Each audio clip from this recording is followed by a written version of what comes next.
Las opiniones expresadas en este programa son responsabilidad de quienes las emiten y no reflejan la posición del canal del Congreso.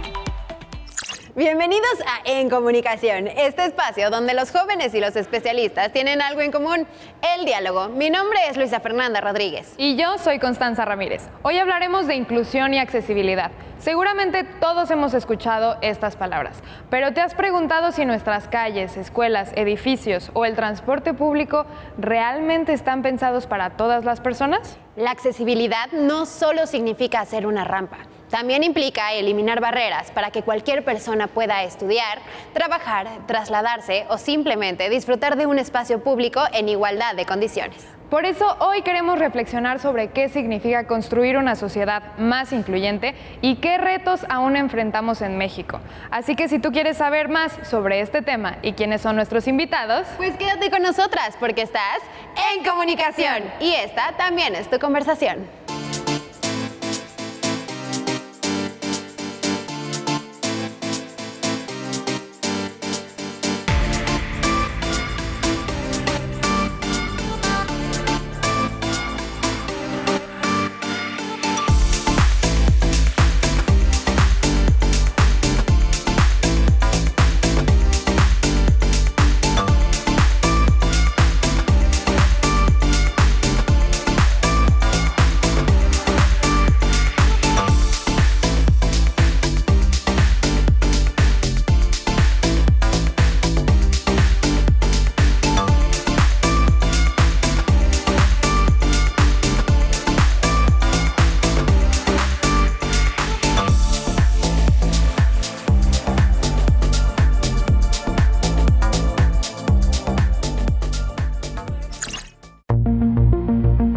¿alguna vez te has detenido a pensar si todas las personas pueden recorrer tu ciudad con la misma facilidad que tú? Para millones de personas, salir de casa puede representar un reto. Una banqueta en mal estado, un escalón sin rampa, un semáforo sin señal auditiva o un transporte público inaccesible pueden convertirse en obstáculos que limitan su movilidad y su participación en la vida diaria. Cuando hablamos de accesibilidad, no nos referimos únicamente a instalar rampas. También hablamos de diseñar espacios públicos, edificios, servicios y transporte para que cualquier persona pueda utilizarlos de forma segura, autónoma y en igualdad de condiciones. La accesibilidad beneficia a las personas con discapacidad, pero también a los adultos mayores, mujeres embarazadas, personas con lesiones temporales, familias que llevan carriolas e incluso a quienes viajan con equipaje. Construir espacios incluyentes no es un privilegio ni un acto de buena voluntad. Es reconocer el derecho de todas las personas a moverse, estudiar, trabajar, divertirse y participar plenamente en la sociedad. Una ciudad verdaderamente accesible no deja a nadie atrás. Cuando eliminamos barreras, construimos comunidades más justas, seguras e incluyentes para todas y todos. Gracias por seguir con nosotras aquí en Comunicación, este programa en donde los jóvenes y los tomadores de decisiones tienen algo en común, el diálogo. A ver, yo quiero que todos aquí nos pongamos a pensar. Todos usamos espacios públicos, es real, pero ¿alguna vez se han puesto a pensar si todas las personas pueden recorrerlos con la misma facilidad o no, Cons? Esto nos invita a reflexionar y mirar nuestro entorno desde otra perspectiva y a preguntarnos qué podemos hacer para que nadie se quede atrás. Y aquí con nosotros se encuentran Jen Mulini, fotógrafa y asesora en inclusión y discapacidad. Bienvenida. Muchas gracias. También se encuentra con nosotras Angélica Lenz, consultora en inclusión y accesibilidad. Bienvenida. Gracias, muchas gracias. Y la licenciada Laura Bermejo, presidenta de Libre Acceso AC. Bienvenida. Muchas gracias. Muchas gracias por estar aquí con nosotras en este programa tan bonito. Primero, antes de empezar, queremos preguntarles cómo han sido sus experiencias de vida y qué las trajo hoy hasta aquí. ¿Qué es ese trasfondo que cuentan sus historias para que hoy quieran abocarse a este tema del que estamos hablando el día de hoy, que es inclusión y accesibilidad? Así que, Laura. Pues, en lo personal y en lo laboral, yo creo que las brechas se unieron con la misma causa. Hoy en día yo soy una mujer aliada. Para quienes visualmente no me identifican, soy una mujer de cabello ondulado, de usuaria de lentes Hoy vengo en un traje combinado de pantalón y saco, bueno, más bien chaleco. El saco ya se quedó allá afuera. Y justo soy aliada. Me gusta repetirlo porque finalmente desde lo personal creemos que siempre la discapacidad es asunto de quien la vive o de quien tiene un familiar cercano. Yo llevo 20 años en la agenda. Desde la universidad me incorporé a la organización que hoy presido y justo el tema personal es ese, cómo nosotros, no desde un privilegio, no desde el porno aspiracional, no desde la santidad, ¿no? Porque también estudié en escuela de monjas, entonces pensaban que también era por mi formación religiosa. No, creo que es más bien desde una perspectiva de cómo sumarnos a toda la indiferencia que se vive en la agenda de discapacidad. Entonces, si quieren, hago este primer saque desde lo personal y después cuento desde lo laboral. Muchas gracias. Gracias. Angélica. Ay, bueno, yo como tanatóloga, pues me gusta mucho acompañar a las personas en sus procesos de pérdida cuando adquieren la discapacidad visual, sobre todo, y también a los papás, por ejemplo, con niños con discapacidad visual, acompañarlos en este proceso y encontrar un sentido de vida nuevamente después de adquirir la pérdida. Soy escritora, tengo publicados varios libros y fundé y soy la directora del Festival Asombrarte, que es un festival que es para visibilizar el talento de artistas con discapacidad visual de todas las disciplinas. Se llevó a cabo la segunda edición en octubre del año pasado. Fue precioso, participaron 5 países, nos visitaron más de 12,000 personas y se mostraron todas las disciplinas de arte. Entonces, lo que trato ahí es justo de romper las barreras y crear un puente entre las personas que ven y las que no ven. Muchísimas gracias. Jen. Yo soy una mujer usuaria de silla de ruedas debido a que a los 20 años adquirí una discapacidad después de haber vivido un accidente automovilístico. Entonces yo pasé de no conocer ni siquiera los distintos tipos de discapacidad a vivirla día a día. Y esto pues me cambió la forma de experimentar mi vida y fue así como la inclusión y la accesibilidad comenzó a formar parte de mis exigencias, no solo porque, bueno, yo viví durante mucho tiempo en una comunidad rural indígena hablante náhuatl y entonces para desde salir era un tema, ¿no? Porque necesito apoyo de 2 o 3 personas que me ayuden a bajar y subir del cerro en el que viven mis papás. Entonces, para mí la accesibilidad es un reclamo justamente para poder acceder a otros derechos y desde ahí, bueno, es que ahora ya llevo 17 años sin caminar, soy fotógrafa, soy periodista, también hago diferentes asesorías en museos porque tengo también una exposición fotográfica de mujeres con discapacidad y entonces a partir de que logré conquistar mi independencia aquí en la Ciudad de México, me empecé a involucrar en un montón de proyectos que tienen que ver con hacer comunidad, mujeres con discapacidad, resistencia, tomar espacios y pues visibilizar de manera digna y la lucha de nuestros derechos humanos. Muchas gracias, porque hay que decir que el hecho de que el derecho esté escrito no siempre es que sea aplicado y ahí todavía es labor de todos el que sigamos avanzando para conseguir derrocar más y más barreras. Ahora me gustaría saber si tienen alguna experiencia en la vida profesional que les haya cambiado la forma de entender la inclusión y la accesibilidad. Eso que las haya traído a este momento a ser no solamente aliadas o abocadas al tema, sino que también se dedican a la propugnación de la visibilidad, de la inclusión y la accesibilidad. Laura. Pues, yo soy abogada de formación, lo traigo a la mesa porque posiblemente ese también sea un sesgo, ¿no?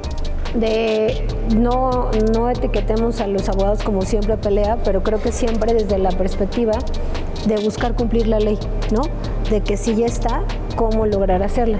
Y en lo personal, y aprovechando el recinto del Senado, Desde la organización que hoy presido, en ese entonces tenía el cargo de la Dirección General, se estaba construyendo el Senado de la República, se acercaron a la organización y justo por medio de una queja que se presentó ante el antes funcional más que ahora CONAPRED, las personas con discapacidad sabían que podían acudir a las instancias y que serían escuchadas, que habría cambios y sobre todo compromiso. Entonces, desde esa especie de posibilidad de utilizar, voy a ocupar esta palabra, utilizar el derecho en beneficio de las personas como realmente ha sido concebido, ¿no? Porque muchas veces pues las leyes no se cumplen o se piensa que todo a través de una sanción es como se va a lograr, y finalmente aquí fue un proceso conciliatorio.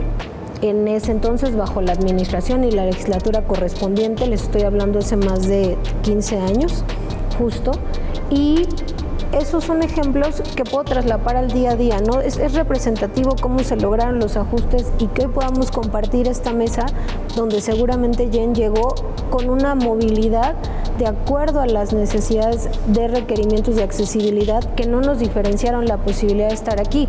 Hoy el que ella no estuviera en esta mesa, pues tanto en lo emocional como en lo laboral sería una gran pérdida. Además de ser una amiga, es una gran activista, y que en muchos de estos espacios se nos segregue por la condición de discapacidad, eso creo que es lo que me sigue marcando desde la perspectiva legal, pero sobre todo la personal, ¿no? Y así trasladar.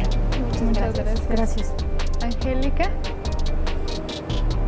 Yo creo que lo que me ha llevado a mí a esto es mi acercamiento a la comunidad con discapacidad visual, es conocer todas las barreras y todo a lo que se enfrentan, y yo también. Ahora sí que en mi caminar por las calles y en los diferentes establecimientos y todo lo que vivimos, eso es lo que me ha llevado a buscar generar un cambio, en hacer algo por mejorar nuestras condiciones. Muchas gracias. Jen. Pues a mí particularmente hay algo que siempre me interesó mucho, que era hablar de cómo las personas con discapacidad lográbamos acceder a nuestro derecho de entretenimiento. Y entretenimiento, llámese no solo asistir a conciertos, sino también a eventos culturales en donde por lo regular somos segregados. Entonces, particularmente hay un evento que asesoré en un museo en el centro, Foro Valparaíso, y fue un encuentro de 3 días en donde hubieron ponentes, personas con discapacidad, aliados de la comunidad, universidades, sector empresarial, y hubo una planeación voy a ocupar la palabra exquisita, porque resulta que muy pocas veces se toman en cuenta las diferentes formas de comunicación.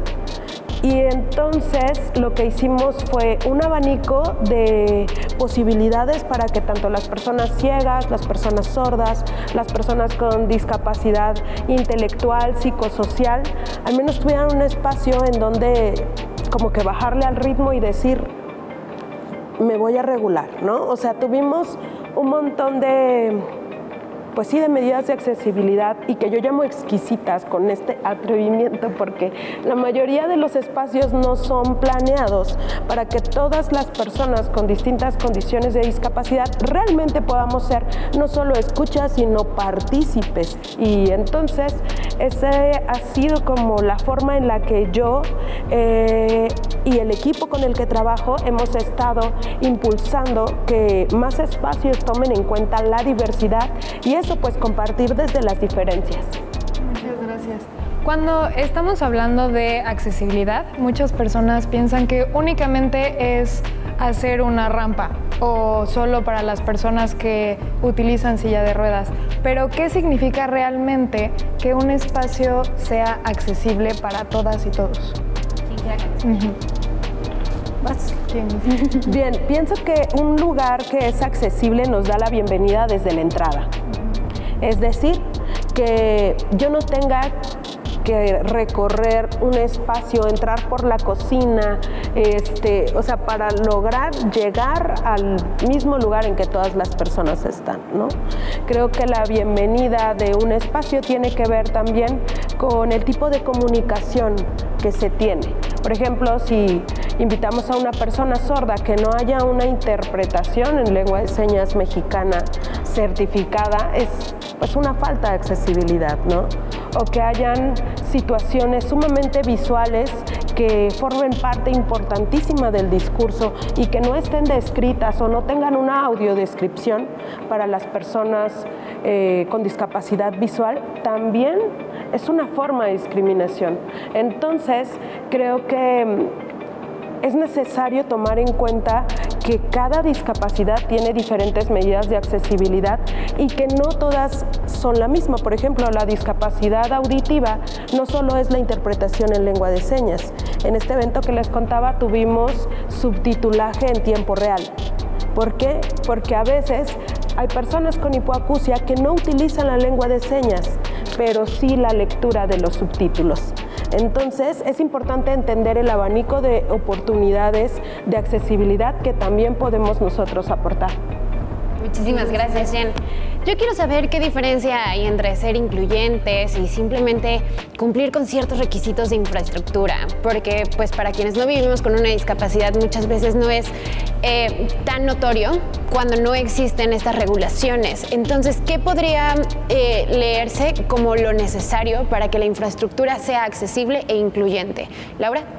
Pues yo creo que sí todos nos podemos dar cuenta si un espacio no es accesible, pero son los tabús, los miedos y sobre todo la normalización de la discriminación en los espacios lo que creemos que no nos hace consciente de ellos. Está estudiado que no necesariamente a través de una medida correctiva o de sanción es que generas un aprendizaje, ¿no? Y en este caso creo que México se la ha pasado castigando, y lo hago como país, ¿no?, por el incumplimiento de muchas cosas, más que darte una efectiva enseñanza de cómo hacer valer los derechos, y lo traslapo un poco un ejemplo análogo, una crianza, ¿no?, una crianza respetuosa, ¿no? Si tú tratas de educar a una infancia bajo ciertos modelos, va a tener esa conciencia de hacer los espacios accesibles, incluyentes. Ni siquiera tienes que poner esas palabras en la mesa porque están, ¿no? Pero cuando somos adultos, justo pasa esto, adultos que no aprendieron, que se excusan en una falta de información normativa, en la práctica para no hacerlo. Con esto cierro, si un espacio no es accesible, discrimina y nos discrimina a todos, ¿no? Porque coloca nuestras diferencias y las hace evidentes cuando no tendría que ser eso lo que se hable en los espacios, ¿no? Muchas gracias. Creo que es muy notorio que hay ciudades que se hacen para todos y hay ciudades que se hacen para solo las personas que se consideran normales, entre comillas, por así decirlo. Porque hace un rato estaba platicando con una amiga que me comentó que fue a Corea y que observó que en el entorno está todo lleno de pues los caminos para las personas con discapacidad visual, que hay elevadores para las personas que usan silla de ruedas, que hay muchos sonidos en el ambiente que te dicen en qué momento puedes cruzar la calle, en qué momento se abren las puertas, y creo que eso es lo que falta mucho aquí en México y que es muy notorio el ir a otro lado en donde sí está pues visibilizado todo esto y que pues todos somos personas y que en cualquier momento a cualquiera le podría pasar cualquier cosa. Entonces, pues creo que es muy importante hacer notorio esto y hacer una ciudad para todos y no solo para unos cuantos. Y hablando de esto, ¿cuáles son las barreras que más enfrentan con mayor frecuencia las personas con discapacidad en México? Angélica. Y yo creo que una cosa es el diseño universal, que es justo todo lo que acabas de mencionar, pues los caminos, las guías podotáctiles, los elevadores, o sea, todas esas cuestiones que son importantes para que pueda haber esta accesibilidad en todos los términos. Pero yo creo que otro punto muy importante es la conciencia, es el respeto, es la responsabilidad de la ciudadanía. Creo que ese es otro punto muy importante porque de nada sirve que haya una rampa, por ejemplo, en la esquina de la cuadra si enfrente se estaciona un coche bloqueando el paso. Entonces, o si hay una guía podotáctil y está obstruida o está invadida por un puesto ambulante. Entonces yo creo que aquí va de la mano, o sea, todo lo que es inclusión creo que es una responsabilidad compartida y es mucho de la conciencia y el civismo entre las personas, el que haya más respeto. Definitivamente creo que eso es indispensable, porque puede haber muchas leyes, puede haber muchas cuestiones técnicas que se respetan, pero si no hay todo lo demás, igual en una banqueta, un registro abierto, un puesto, un letrero en algún lugar que está también invadiendo el camino. O sea, son tantas las barreras que existen en esa cuestión, pero por las mismas personas. Claro, incluso ahora que salimos a la calle a preguntarle a la gente qué pensaba acerca de este tema, muchos incluso nos comentaron acerca de la duración de los semáforos. ¿Cuánto tiempo existe para los peatones para poder cruzar? Porque no somos considerados con las velocidades de todas las personas que tienen que cruzar el camino de cebras. Y bueno, como ya les dije, salimos a la calle a preguntarle a la gente y para que ellos también hicieran preguntas para nuestras ponentes respecto a inclusión y accesibilidad, y esto es lo que nos dijeron. Las personas con capacidades diferentes enfrentan más obstáculos que oportunidades. Muchas gracias, Leticia.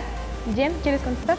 Bueno, pues primero que nada no se dice personas con capacidades diferentes, se dice personas con discapacidad. Todas las personas tenemos distintas discapacidades, pero no todas las personas vivimos con una discapacidad.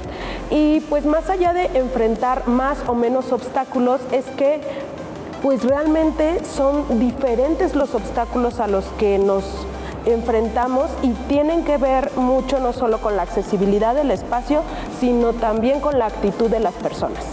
Muchas gracias, Angélica.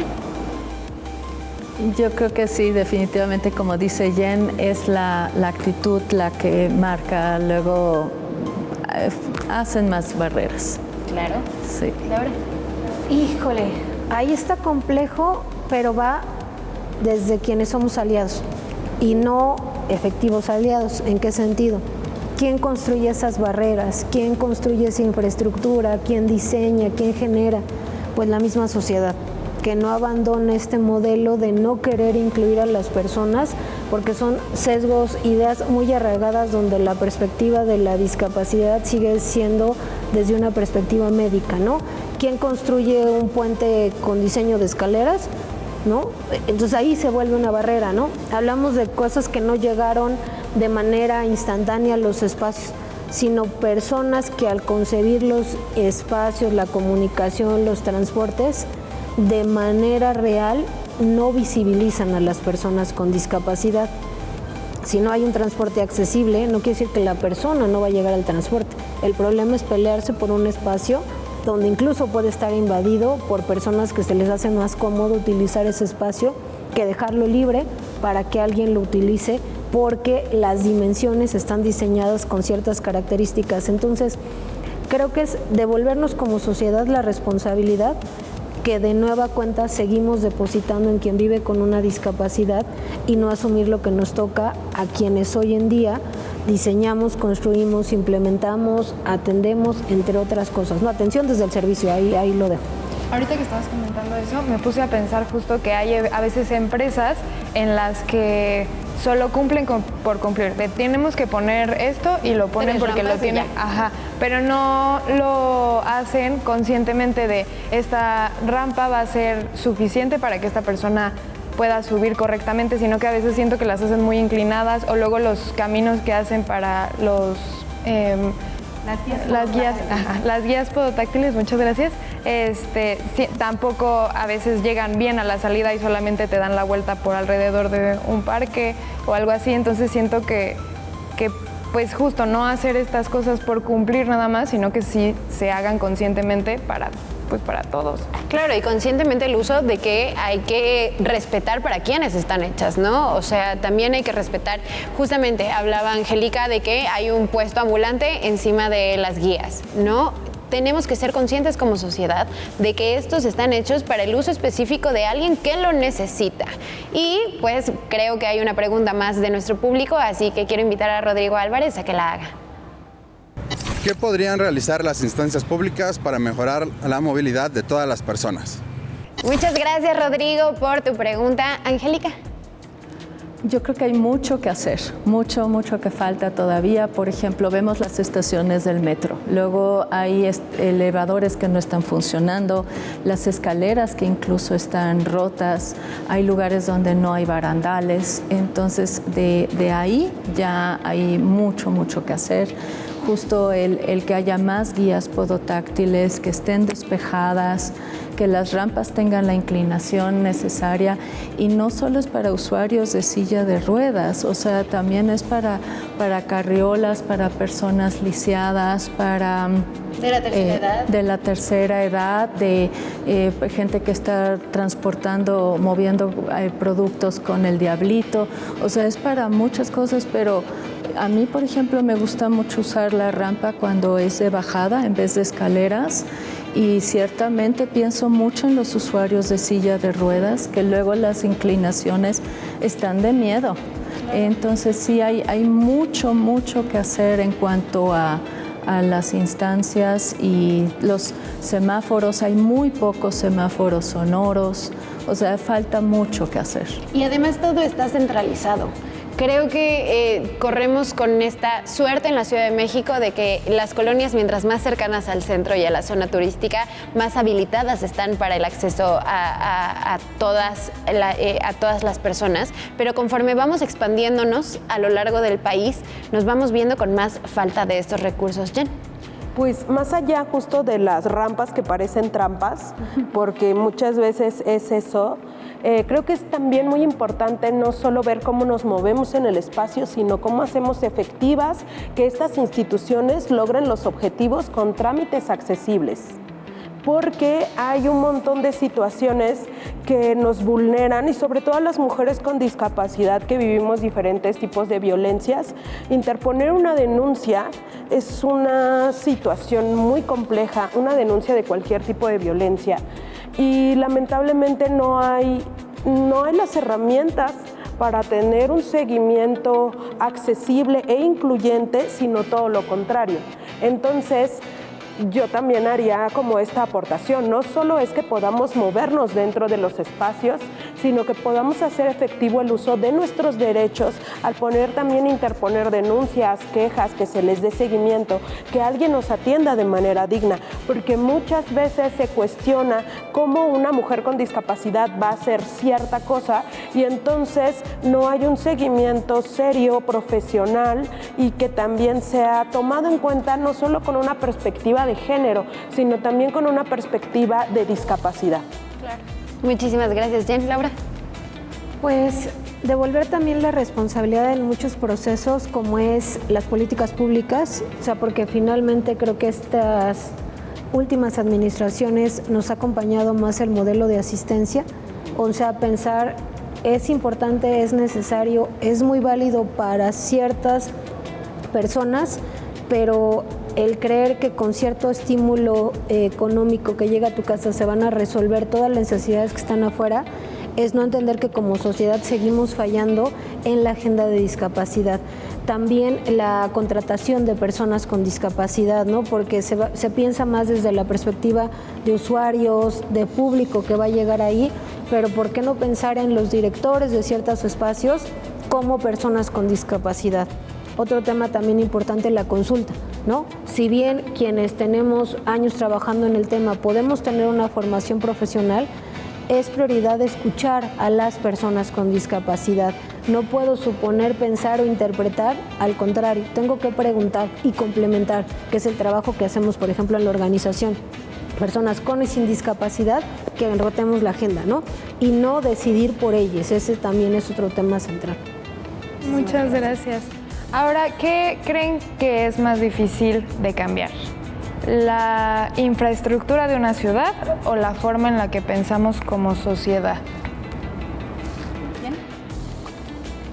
Qué difícil pregunta, porque me pongo a pensar en los espacios que son protegidos por un montón de... Pues sí, o sea, no se puede accionar dentro de ellas para colocar rampas, para hacer espacios más amplios en los baños. Pero también al mismo tiempo pienso la forma tan capacitista. El capacitismo es una forma de discriminación que piensa que las personas con discapacidad tienen menos capacidades que las personas sin discapacidad, ¿no? Entonces, pienso que la sociedad sigue siendo capacitista y asistencialista, como lo acaba de mencionar Laura. Yo creo que es más difícil cambiar la infraestructura por todas estas leyes un poco absurdas que protegen ciertos espacios, a que la sociedad realmente tomemos conciencia y podamos ser partícipes de la comunidad. Creo que hacer comunidad le apuesto por la sociedad, sí, definitivamente. Y antes de saber la respuesta tanto de Angélica como de Laura, me gustaría que vayamos a la calle a ver qué es lo que contestó la gente a la que entrevistamos respecto a las preguntas que ya les hicimos a ustedes y después regresamos con sus respuestas. Vamos para allá. Bueno, facilitar, educar y concientizar al ciudadano para también apoyar a las personas con que están en desventaja. Los buenos señalamientos en todos los aspectos, inclusive las placas de las calles, muchas no tienen, la numeración es irregular, a veces las numeración no van sincronizadas, no tienen un orden y deben de tener bien los señalamientos de las placas de la calle, colonia, la numeración. Y los señalamientos aparte de los semáforos, los señalamientos peatonales, la educación y también de la movilidad de las motos, por ejemplo, que también pues se les sancione y educarlos para que no pongan en riesgo también a las personas y estar bien señalados. Pues hacer accesos para todos ellos, para todas las sillas de ruedas, las muletas, las andaderas. Yo creo que sería lo mejor. Bueno, la movilidad como tal, pues en cuanto a semáforos, yo creo que ahí no hay gran rollo. Y el problema es ya cuando hay mucho tránsito. Yo creo que es más bien ahí responsabilidad de los coches, más que de los automovilistas más que nada, pues para que respeten los semáforos y que no se estén cruzando cuando ya no deben, para que no haya coches en las cebras y pues la gente pueda pasar y no se queden todos los coches, los automovilistas en medio y la gente pueda pasar por las cebras, aunque ya es complicado a las horas de mucho tránsito.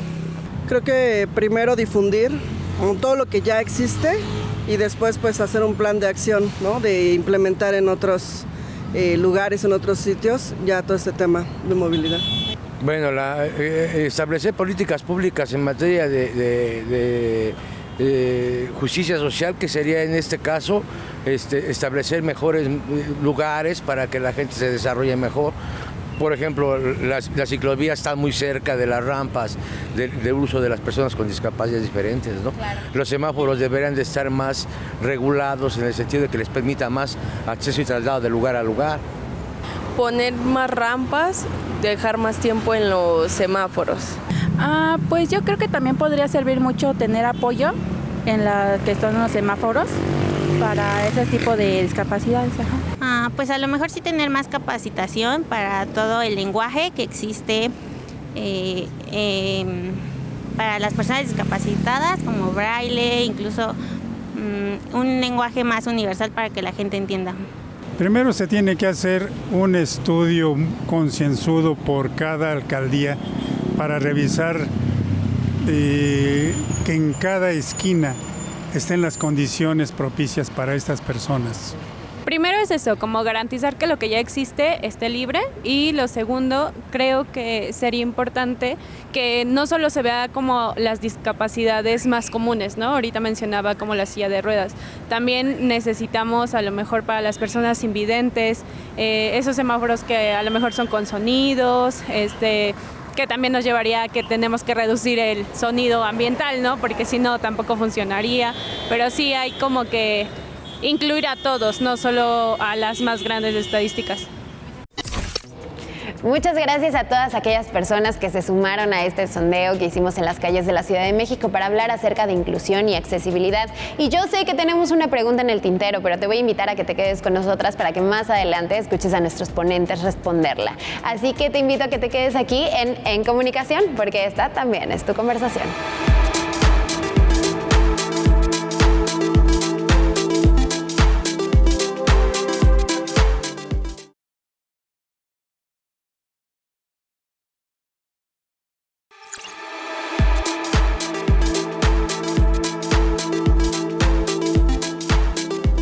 Gracias por seguir aquí en Comunicación. Estábamos hablando sobre inclusión y accesibilidad con Angélica, Jen y Laura. Ellas nos estaban respondiendo que creían que era más difícil cambiar la infraestructura de una ciudad o la forma en la que pensamos como sociedad. ¿Laura? Es que coincido con Jen. O sea, si el tomador de decisiones, si quien se encarga de dar o diseñar el presupuesto, el hacer los ajustes, el contratar, está convencido, tiene esta perspectiva, todo lo demás, desde el presupuesto, el cómo acercar a las personas, vendrá de manera natural, ¿no? Y además, una infraestructura, en muchos casos, salvo una doble inversión, auditorías de por medio, consultas, modificaciones, todo tiene solución. Pero si alguien, al menos lo creo en infraestructura, y voy, pero si tiene arraigado esta perspectiva capacitista, como lo ponía ayer en la mesa, no va a entender de todo lo que se está perdiendo al no incluir, ¿no? Y entonces, pues ahí ni para moverle, ¿no? Que no quiere decir que lo dejemos así, pero creo que eso es de lo más complejo y coincido en esa con lo que decía Angélica, ¿no? Cuando tienes una perspectiva que no sale de ese esquema, pues de ahí va a incumplir, va a colocar su puesto en la rampa, en el lugar, porque es su visión unipersonal que no incluye a quienes formamos parte de esta diversidad, ¿no? Muchas gracias, Angélica.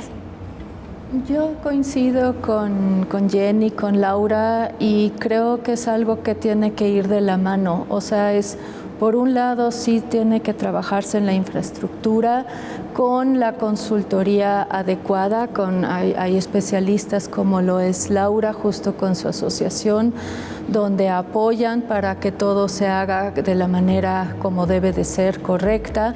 Hay otra cuestión que es muy importante, que es este lema de nada sobre nosotros sin nosotros, o sea, de que las personas con discapacidad deben de ser involucradas en todas estas cuestiones de la infraestructura, pero tiene que ir de la mano también con una concientización, una sensibilización de la sociedad.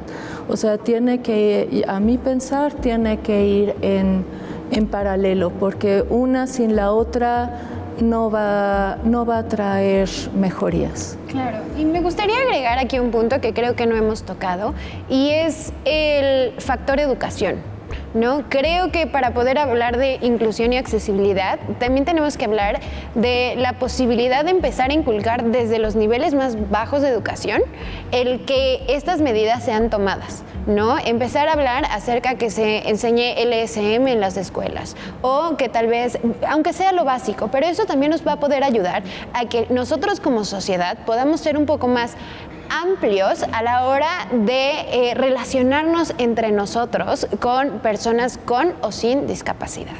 Tenemos una pregunta más que nos hizo alguien en la calle, así que le doy paso a Diana Cerón con su pregunta. ¿Los semáforos, banquetas y cruces están adaptados a todas las personas? Muchas gracias, Diana Cerón, por tu pregunta. Laura. Pues no, creo que desafortunadamente sí tienen algunas calles mejoras, pero no se hacen estudios completos. ¿Y en qué sentido? Creo que las calles se han convertido por quienes las dirigen, quienes las administran, calles clasistas, ¿no? Que aunque estamos en la misma ciudad, dependiendo de la colonia y tu código postal es el tipo de accesibilidad que vas a tener, ¿no? Y zonas donde la turistificación es mucho más común, los espacios van a ser mucho más accesibles. A diferencia de las mismas alcaldías que pueden estar en la Ciudad de México, pero que su infraestructura es distinta y se les genera menos inversión, menos presupuesto, pero sobre todo no se visibiliza la accesibilidad. Y las personas con discapacidad están en todo nuestro país, en todas las ciudades y no solo en ciertas zonas donde privilegiadamente se espera que estén más. Entonces, no son consideradas estos estudios de movilidad, que desafortunadamente no es falta de información, porque tenemos muchísimo hoy en día. Es más bien no implementarla donde se considere la diversidad de la movilidad y retomando estudios que años atrás se hacían donde incluso se hablaba de la movilidad del deseo, ¿no? La movilidad de los cruces, la movilidad del peatón y hasta hay una movilidad inclusiva, ¿no? Altamente olvidada. Muchas gracias. Angélica. Yo también digo que no, definitivamente no. Muy pocos semáforos son sonoros y en cuanto a las banquetas, creo que no facilitan la movilidad, pero de absolutamente de nadie. Nadie, o sea, personas sin discapacidad luego sufren accidentes por las pésimas condiciones en las que están. Entonces, digo yo que voy con mi bastón, las banquetas a cada rato se está atorando, es un problema caminar. Caminar es cada paso que doy es estar con el miedo con que me voy a topar, ¿no? Entonces yo creo que sí, definitivamente lo peor de todo lo que concierne la pregunta sería definitivamente las banquetas. Muchas gracias. Jen. Mi respuesta va a ser breve, es no, pero básicamente no podemos excluir a los lugares que son privilegiados porque incluso dentro de los mismos lugares privilegiados o supercéntricos como es el cruce de la avenida Insurgentes y Reforma, el cruce peatonal es un asco, es un riesgo y quien realmente lo usa de manera funcional es estarse jugando pues no solo a que no te vea algún conductor, o sea, es sumamente peligroso. Entonces creo que más allá, no solo de la falta de la infraestructura, sino que a veces la infraestructura está, pero está mal diseñada y forma parte de un riesgo. Muchas gracias, Jan. Inclusive aquí sobre Reforma, pasas la zona turística, como estabas mencionando, y no sé, te vas hacia la viga y están las calles hechas un asco y vas subiendo y mientras más vas subiendo igual se va deteriorando la calle. Entonces, pues creo que sí es muy importante que tomemos en cuenta todo esto que estamos diciendo. Y vamos de regreso a la calle a ver a Aide Rodríguez. Adelante. ¿Cómo podríamos mejorar la cultura de accesibilidad e inclusión en nuestra sociedad?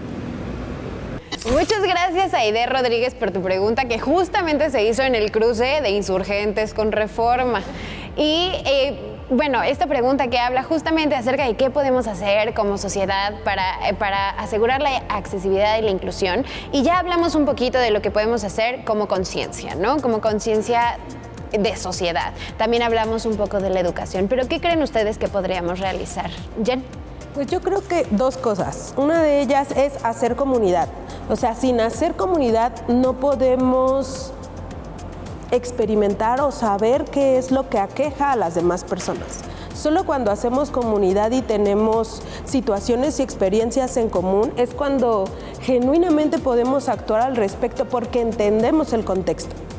Sin convivencia, sin compartirnos en las experiencias, solo va a ser algo como abstracto, conceptual. Entonces yo creo que es necesario hacer comunidad y la otra es qué hacemos con nuestro privilegio, es decir, desde dónde estamos incluyendo, qué tipo de puesto tengo no solo en mi espacio laboral, sino en mi espacio social, a quién estoy invitando a venir a mis espacios. Creo que si no tenemos comunicación y convivencia con las personas con discapacidad, ni la accesibilidad ni la inclusión se van a dar por sí mismas. Muchas gracias. Jen, Angélica. Sí, coincido con Jen, el trabajo en comunidad creo que es importantísimo. Yo creo que sí, la clave también es la educación a todos los niveles, o sea, desde las escuelas, que comience por ahí, el que haya este contacto con personas con discapacidad, que haya esta sensibilización, que se le pierda el miedo, que se le quite el tabú, que se rompan estereotipos desde ahí. Y de ahí ya podemos contar con personas que que estén más conscientes. Y yo creo que, o sea, sí, la educación es importantísima y también tiene que haber aplicación de la ley. Yo creo que esa es otra cuestión. O sea, de nada sirve que haya, como mencioné hace un rato, ¿no? O sea, si hay gente que se estaciona en un cajón para vehículos para personas con discapacidad visual, si se estaciona ahí, es que nada más son 5 minutitos. Si no pasa nada, y entonces pues la gente lo va a seguir haciendo. Entonces yo creo que serían esos dos caminos. Muchas gracias. Laura. Yo tengo varias opciones. La primera, desde la invitación a que sea el espacio accesible, ¿no? No irnos directo a la denuncia o la queja, pero sí es parte como de la estrategia. En principio, esto, ¿no? Oye, si sabemos, si tenemos un restaurante favorito, un espacio, invitar a que sea accesible. Si veo que en cierto tiempo razonable no hay ni ajustes ni accesibilidad, dejar de poner mi dinero ahí en ese espacio, ¿no? Que sea una especie de denuncia ciudadana, de protesta, en el sentido de por qué yo puedo ir y normalizo que las personas con discapacidad, se llama congruencia, ¿no? Buscar que también le inviertan y tendrán más clientes, los clientes regulares que ya tenemos, pero sobre todo un plus en el tema de accesibilidad. Si después de estas 2 o 3 acciones no vemos un cambio, pues también buscar a la denuncia, invitarles a que se quejen. O sea, a través del libre acceso les podemos acompañar. Hay otras organizaciones, pero que denunciemos los espacios cuando no son accesibles, que no lo normalicemos. Y porque nos quejamos, pero a veces solo en redes, ¿no? Y en estas denuncias, en la digitalidad, que pues solo sirven para crear espacios de discusión que se quedan en letra en tinta y en el internet. Pero démonos a la tarea, por más complejo que sea, acudir a las instancias, incluso denunciar si las mismas instancias no son accesibles, darles un seguimiento y lograr cambios, pero a través de la incidencia, ¿no? Una incidencia que en verdad fructifique no solo para las personas con discapacidad, ¿no? Que evolucionemos en tener espacios accesibles. Muchas gracias. Y bueno, el público de la calle también opina y estas fueron las respuestas. Bueno, concientizando y hacer programas, realizar programas que se apliquen de concientización. Inclusive, por ejemplo, se había señalado y se proponía civismo, materia de civismo, ya sea para todas, inclusive en las instituciones, en todas las instituciones, aparte de capacitar a las personas servidoras públicas, una concientización con educación y ética. Eso es lo que yo propondría, programas, inclusive si se puede también tirar ejemplares para también concientizar en todas las instituciones y en los ciudadanos, donde tengan ese contacto de educación cívica sobre todo. Ya es la mentalidad de cada quien para la inclusión de todos. Yo creo que ya es la mentalidad de cada quien. Eso llama más allá de señalamientos, ¿sabes? O sea, mis señalamientos me refiero en el transporte público o en las calles. Hay lugares donde está muy bien. Aquí donde estamos parados, tú y yo, es bastante correcta, pues. O sea, estamos en plena reforma de insurgentes, ¿no? Entonces, aquí hay mucha señalización, lo cual está súper bien. Pero pues ya es más conciencia de todos, o sea, de todas las personas. Sí, nuevamente difundiendo, ¿no? A través, sobre todo en redes sociales, que hoy es donde hay más popularidad, ¿no? En la mayor parte de la población. Que las alcaldías o la gente que anda por ahí buscando el voto, que se dediquen un poquito más a ver ese tipo de situaciones de que la gente con discapacidades diferentes, ¿no? Pues yo digo que también lo que podríamos hacer es enseñar a la gente ese tipo de cultura, porque muchas veces no estamos acostumbrados a ese tipo de cultura. Principalmente fomentar el respeto por todas esas personas, porque incluso los asientos hay personas que no los respetan, entonces fomentarlo más y pues sí tener tal vez una repercusión a las personas que no lo hacen, no tan grave a lo mejor, pero sí darnos a entender que es importante. Mire, la verdad estamos cansados de tanto bombardeo de información. Yo creo que sí es necesario que haya un programa ininterrumpido donde se den a conocer todas las situaciones que vive nuestra ciudad y en la que nosotros como ciudadanos también debemos participar en esa solución. Pues yo creo que una frase que escuché es que todos estamos a un accidente de poder ser discapacitados, ¿no? Entonces creo que es un poquito de empatía y también pues cuidar a los mismos ciudadanos y actuar con responsabilidad, respetando todo lo que ya existe y apoyando a las personas cuando no existe los espacios para que puedan acceder. Gracias a todas las personas que participaron, que se acercaron a nosotros y nos respondieron estas preguntas. Ahora es momento de nuestra sección ¿Verdad o Mentira? Comenzamos con ¿la accesibilidad solo beneficia a las personas con discapacidad? ¿Verdad o mentira, Jen? Mentira. ¿Por qué? Porque hay personas que tal vez viven con una movilidad reducida que no específicamente es una discapacidad. Hay personas adultas mayores que su movilidad es más lenta o que tiene justo dificultades. Entonces, hay una gama enorme de quienes se benefician de la accesibilidad universal. Muchas gracias. ¿Verdad o mentira, Angélica? ¿Tú crees que la accesibilidad solamente beneficia a las personas con una discapacidad? No, mentira. ¿Por qué?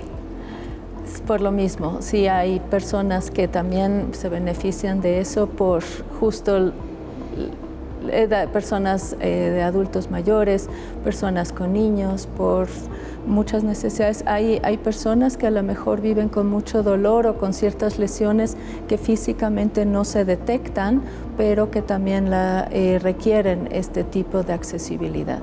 Muchas gracias. ¿Verdad o mentira, Laura? Mentira completa, y lo vemos en las malas prácticas que sesgan los pocos ajustes de accesibilidad. ¿Por qué los elevadores del metro tienen una tarjeta para uso exclusivo? ¿Por qué los cajones sí, no hay de otra? Pero ¿por qué ciertas medidas que se les da un mal uso se ponen medidas restrictivas para un servicio libre a las personas con discapacidad? Esto es un claro ejemplo de cómo la accesibilidad nos beneficia a todos y muchas personas la utilizan, pero dicen que no, ¿no? Y no necesariamente, también es otro de los grandes sesgos, que lo etiqueten por edad, por enfermedad, por características de movilidad. No es cierto. Muchas veces tú, si vas cansado, si tienes una condición óptima, si haces deporte y te encuentras una rampa y unas escaleras, seguro te vas a querer por ir por la rampa bien diseñada, porque facilita los espacios y promueve una movilidad segura, cómoda y autónoma, ¿no? Entonces, en realidad, veamos los espacios desde el beneficio para todos, desde la perspectiva de cómo incluso si invertimos en ellos, pues las personas con discapacidad no tendrán estas barreras, pero también tendremos una sociedad incluyente. Gracias, Laura. Y bueno, ahí te voy con otra pregunta de una vez. A ver, ¿la inclusión depende únicamente del gobierno? ¿Verdad o mentira? Mentira completa. ¿Por qué? Y no tengo nada en contra del gobierno, pero creo que también ha sido una etiqueta utilizada a lo largo del tiempo bajo una mirada paternalista, en donde decir que todo le toca al gobierno. Hay cosas que le tocan al gobierno, sin duda, ¿no? El cumplimiento de las políticas, el diseño en el espacio en el que estamos, la emisión de leyes, etcétera.